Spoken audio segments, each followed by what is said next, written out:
This is the emergency podcast. Please pay close attention because things are changing rapidly. I was watching CNBC. They're talking about, we're coming in for a soft landing and don't nobody worry. And, I'm going, holy mackerel. I'm talking to my friends, we don't have to worry. Economy is doing fine and all this. I said, what about, they don't see, they took the ceiling off the debt. And now the debt is skyrocketing. I said, so people don't see the debt that's piling up. So they think everything's fine because the moment they took the debt ceiling, what they did, stock market took off again. So everybody thinks happy days are here again. I cannot believe what they're doing. And now the BRICS and all this is happening. So Andy's going to put the thread and needle to string it all together so it makes more sense because this is global. It's macro. The problem is you and I cannot see it. It's invisible to us. And my teacher, Dr. R. Buckminster Fuller, says people cannot get out of the way of things they cannot see coming towards them. So Andy is very intelligent. What do you see happening? I see a confluence of events that are coming together at the same time. And, I think it's very important to acknowledge the fact that the reasons behind the banks running into trouble have not gone away. And at the same time, you could argue that the forces outside the country, the continued de-dollarization and the bombshell announcement made by your friend Jim Rickards a couple of weeks ago that the BRICS nations are supposedly set to announce to the world their new currency, which he anticipates to be backed by gold, as we've talked about, the only other tier one reserve asset. These things are rapidly coming to a head, and I think it's something people need to be cognitively aware of because the world's about to change if he's right.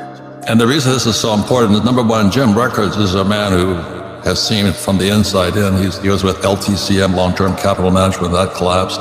You may want to consider taking some evasive action. First move was to cut off the Keystone XL pipeline. First move.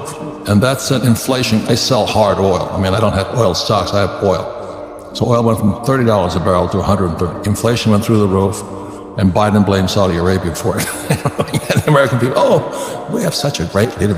Well, he's killing our country. Another term you use quite often is called weaponizing the dollar.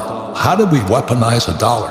That's what Rickards is saying about currency wars. So what does that mean to you, Andy, weaponizing the dollar? It's very simple, Robert. To me, if you are the world reserve currency, you're supposed to remain neutral as it pertains to world events and the usage of the dollar. You can have your own views, but if you are the administrator of the world reserve currency as it pertains to who can and who cannot use the dollar, really, in my opinion, should not be up to anyone for that matter, especially the people that are administrating the currency, because what it does is it creates favorites in the minds of many, and it also creates anxiety. And by kicking Russia out of SWIFT, by saying to them, you can no longer use the SWIFT system, which is the oxygen needed in order for money to transfer around the globe, and worse yet, sanctioning and in essence confiscating their assets.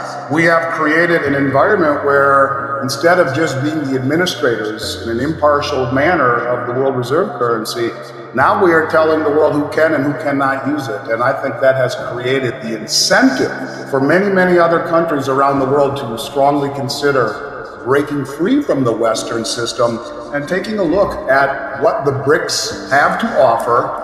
Okay, so weaponizing the dollar means when the dollar was a reserve currency, it was supposed to be as good as gold. That goes back to 1944, the Bretton Woods Agreement.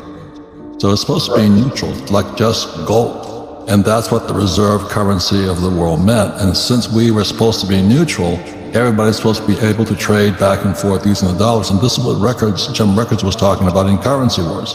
He says they're going to start using money to fight wars now. And so it's all coming true. But the average person with their head up their butt can't see it coming. They're still wondering who's going to win the Super Bowl next year. And it's important, but anyway, they cannot see what's coming. So they're weaponizing the dollar. They use it against Russia. They try to crush Russia's economy. And also, Biden did something to Saudi Arabia. What did he do to them? Well, he alienated them. He told them that we were going green. And as a result, on top of signing a contract, as we've talked about, a military agreement with Russia, they have joined the BRICS. Saudi Arabia joined Russia. The reason that's important, because what Andy talks about in 1974, the US dollar became the petrodollar. Since the dollar was no longer backed by gold, because Nixon took the dollar off the gold standard in 81, they made the dollar backed by oil. That's why it's called the petrodollar. That was 74, I believe. Is that correct? That's correct. And it was the protection of the Saudi kingdom that, by extension, Right. gave the dollar its hegemony. You protect us, or Saudi Arabia and the rest of the OPEC community will value and price oil exclusively in dollars. Hang on, we promised Saudi Arabia, the U.S. did, that we would protect it. And so what happened when Biden comes to office, he pisses off the Saudis. They weaponized the dollar against Russia. And Saudi Arabia finally says, well, we're going to fight you then. They joined Russia's side. And that's this whole coalition called BRICS, Brazil, Russia, India, China, South Africa, and possibly Japan and Mexico joining them. So there's a war going on using money.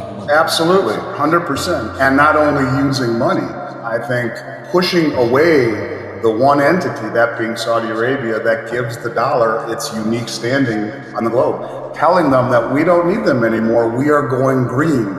By 2030, we're going to start making strong strides in going green. And so we are pushing them away from wanting to continue to price oil in dollars.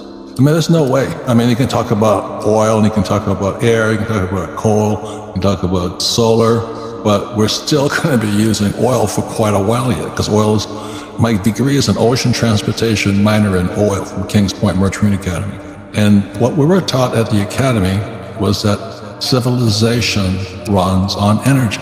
And when Biden made energy so expensive and weaponized the dollar, this is all in less than 4 years, he basically screwed the world and he's screwing America on top of it. Why is this guy doing this stuff? I think it's very important to understand one quick thing before I answer that question, and I'll tell you why I think he's doing it. If you look at his number one chief economic advisor, it's a man named Jared Bernstein, whose whole philosophy is relinquishing the world reserve status of the US dollar. He's the head economic advisor to the Biden administration. And in a report he wrote in 2014 called The Throne King Dollar in the New York Times, he says that the distortions and trade imbalances created by being the world reserve currency should be relinquished immediately. So he's, you have to ask yourself, is this a coincidence? I'm not sure. But the question is, why would you do this? And I think that, boils down to me to one simple equation. According to the balance sheet of the United States government, the assets that we have are $5 trillion. That's it. $5 trillion, of which 42.3% of the assets that the United States government holds, 42%, is student debt. And on top of that, we have $151 trillion in liabilities. Student debt went through the roof. Now it's our biggest asset. It's our biggest asset. I mean, we're bleeding the pockets of our students.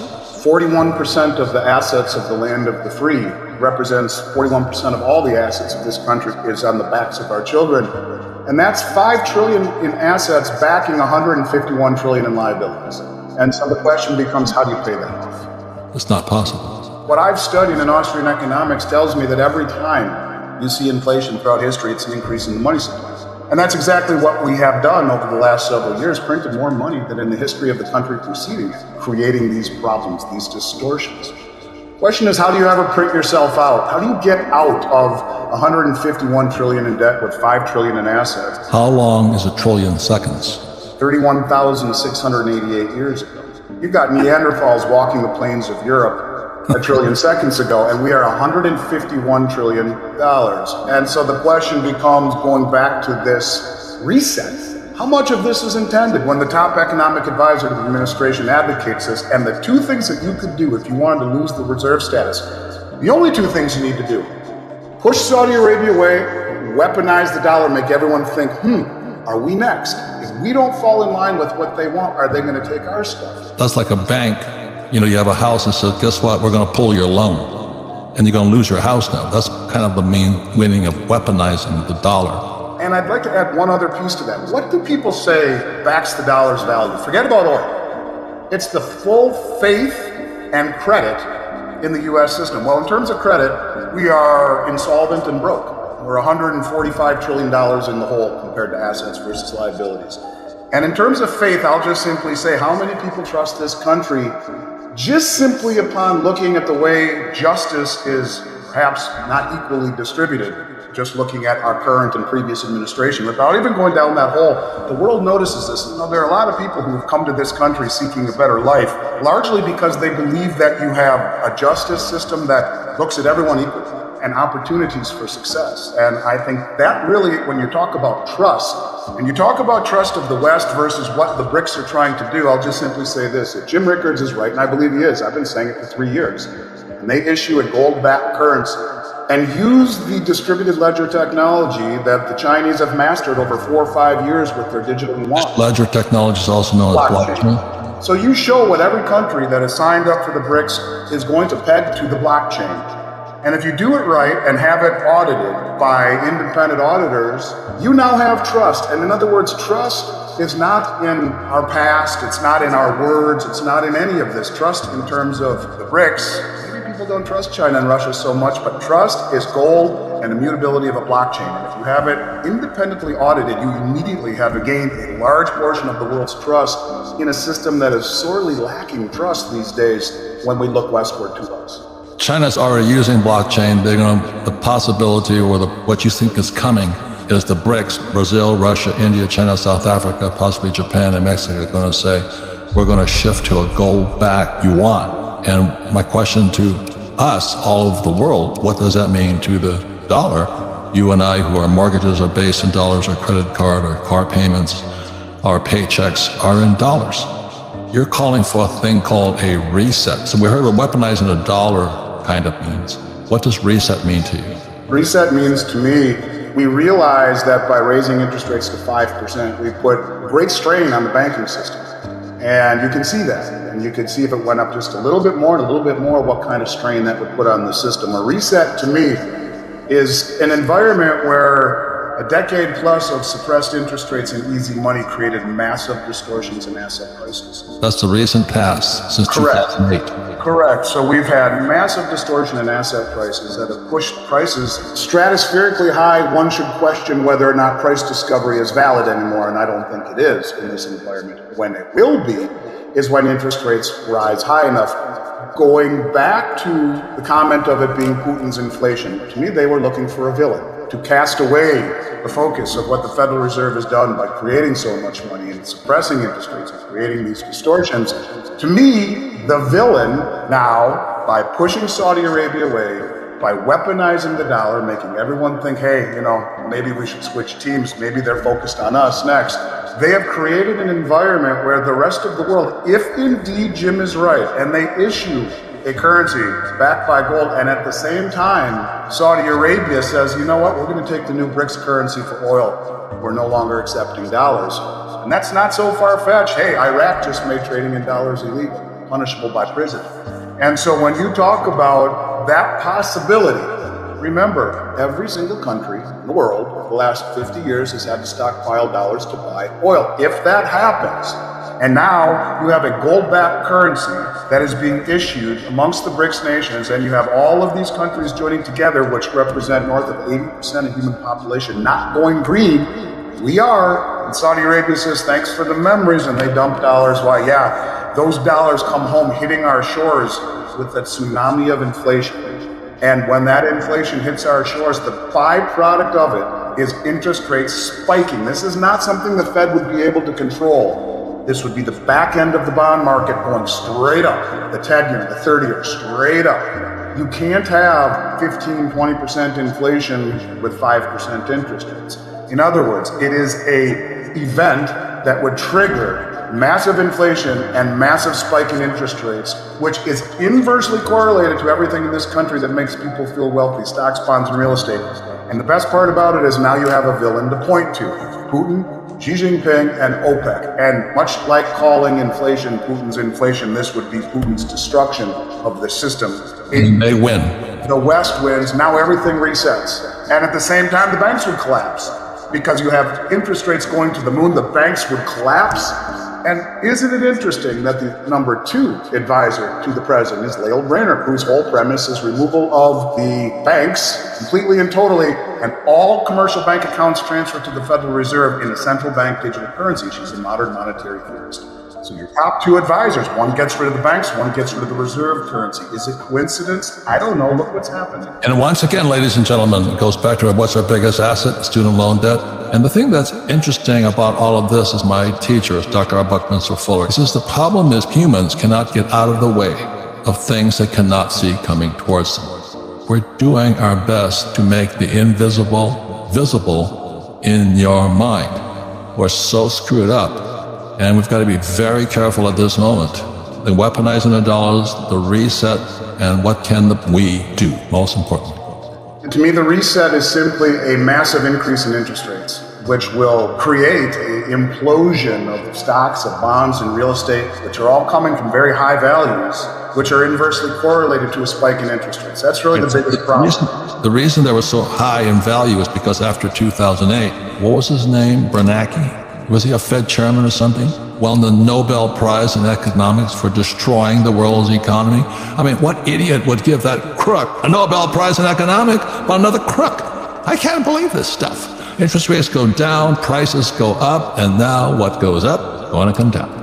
When you ask yourself, why do this? Well, if you have 151 trillion in debt, and as rates rise, it becomes more onerous, maybe they realize that this is just, you can't pay it off. And so you inflate, or you default, or maybe the third option is you blow up the system but point to a villain, and then you issue your new central bank digital currency. Now, look, every single country has been told by the Bank of International Settlements that you must have an operational CBDC by 2025. Right now, all of the countries that represent 95% of global GDP are either in beta testing or are in production of a central bank digital currency. It is real and it is coming, as far as I'm concerned. And of course, when you look at the comments coming out of the International Monetary Fund the other day, it becomes increasingly more obvious not only that there's a central bank digital currency coming, but maybe they notice what's going on with the BRICS, as Kristalina Georgieva, their head, came out and said, the head of the IMF, and said, hey, central bank digital currencies really need to be backed by something in order to be considered legitimate. And what is the only other tier one reserve asset in the world? Oh yeah, that's gold. And what have the central banks been buying more of than at any time in the last 18 months? Gold. And so the high probability, after issuing a report by the IMF recently that said gold, an international reserve currency, a barbarous relic no more. So you have acknowledgement by the IMF that not only CBDs are coming, it has to be backed by something. And it's interesting, their take on gold, which runs very parallel to me with what you will see coming out of the BRICS nations. Maybe it's a little bit of foreshadowing in terms of creating a parallel system with transparency and trust away from the current system that lacks both. I think it's interesting. I'm looking at the prices of gold and silver. You know, I was buying silver at $50, it's still $50. And then back in 2000, I think gold was 300, today is 2000. And people are still saving dollars. I mean, if you read Rich Dad Poor Dad said savers are losers. Why would you save something that they're stealing from you every single day? You keep that dollar in the bank. It's because your teacher told you and your mother told you that you should save money in the bank.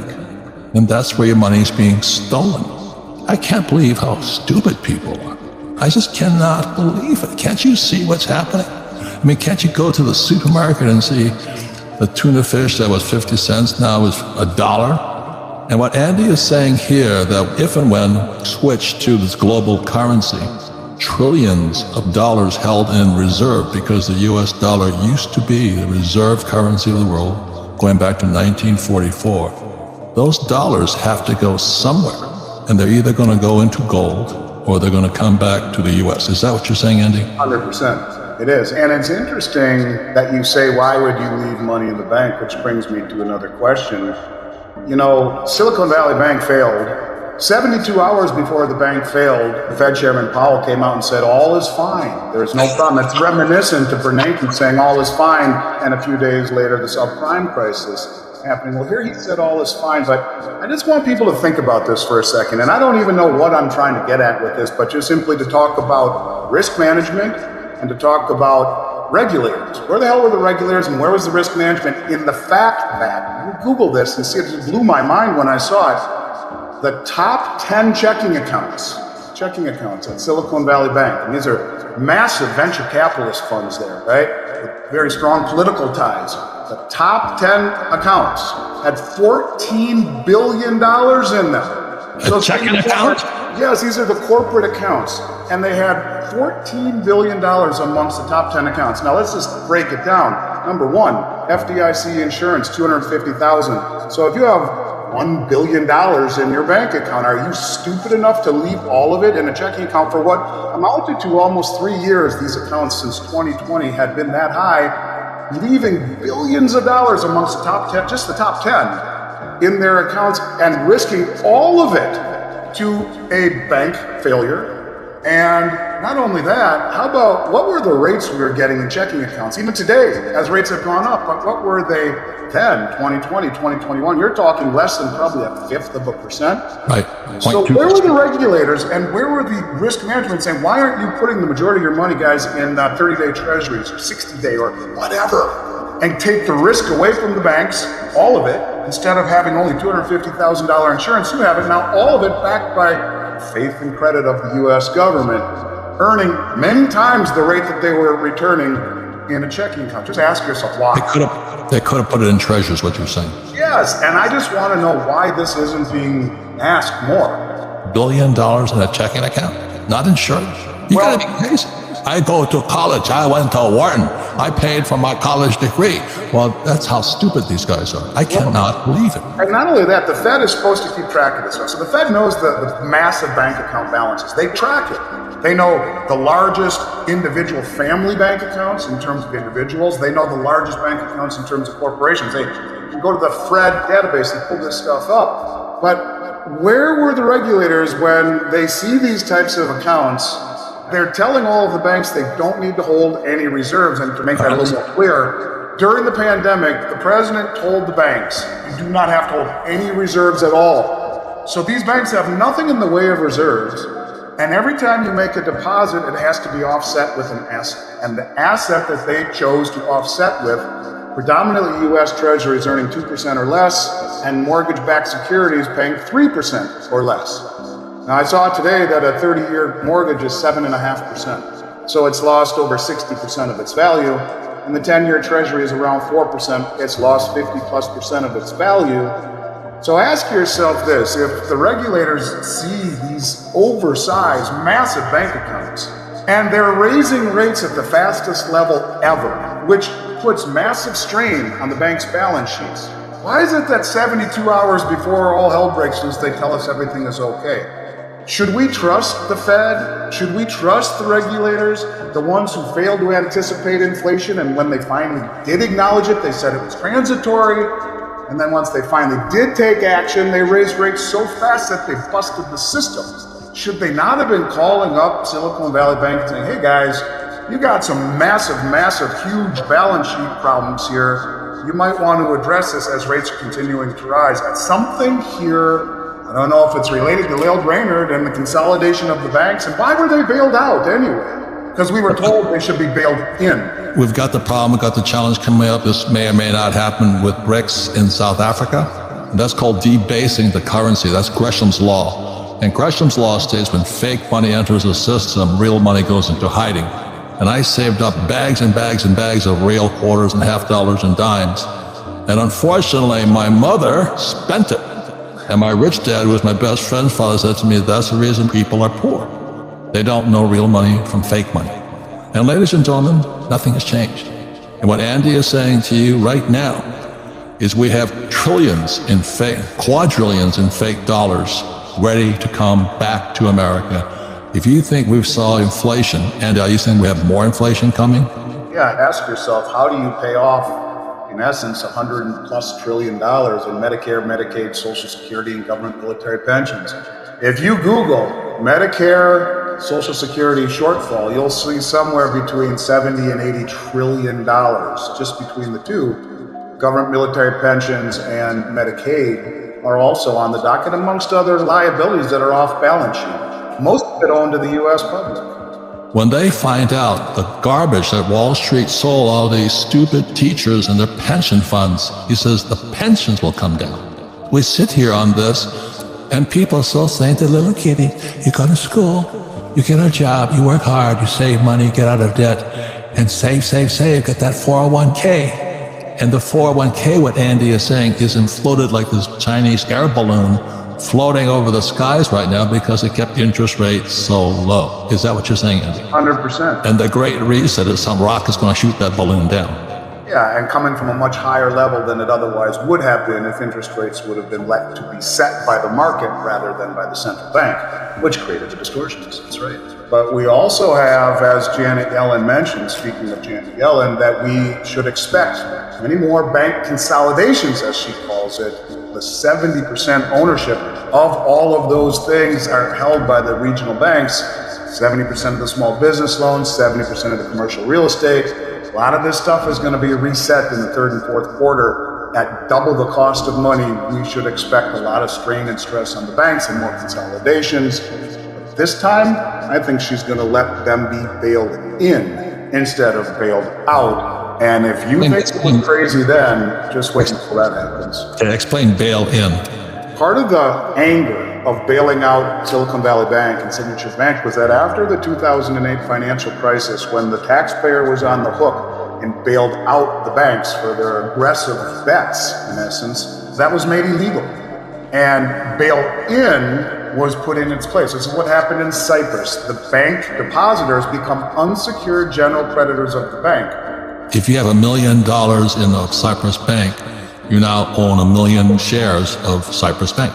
Correct. I mean, in theory, you're supposed to get your 250,000, but it's also worth noting that FDIC has $128 billion or so in capital backing what amounts to $18 trillion in U.S. deposits. It's not much of a backing, but in theory, yes, you get your 250, the rest goes into the kitty to bail in the bank. The people who are savers will save the bank. 100%. And I'd like to just make one point. Most people are aware of this point, but in the inquiry by the Republicans after the bank failure, they asked Treasury Secretary Yellen, the representative from Oklahoma, said, you bailed out these banks and that was supposed to not happen anymore. Does that mean you've had a change of heart? And if a bank fails in Oklahoma, my constituents will be bailed out too? And she said, no. It takes an uber majority of the FOMC, which is the Fed, the FDIC, myself, and the president. We've talked about this before, but that's setting the table for the real bank panic, because most people, the reason they've forgotten about this banking crisis is because just as always, the Fed came in and bailed everything out. Oh, no big deal. Everything's always okay. Watch what happens when one of these large regional banks is bailed in and everyone loses everything. Well, you were warned, but you didn't listen. What Andy is saying, when they bail in, the savers will be the losers. I'm just keeping it really simple. Yeah. When a bail out, they save the savers. Right. When a bail in, the savers become the losers. They pay for the failure.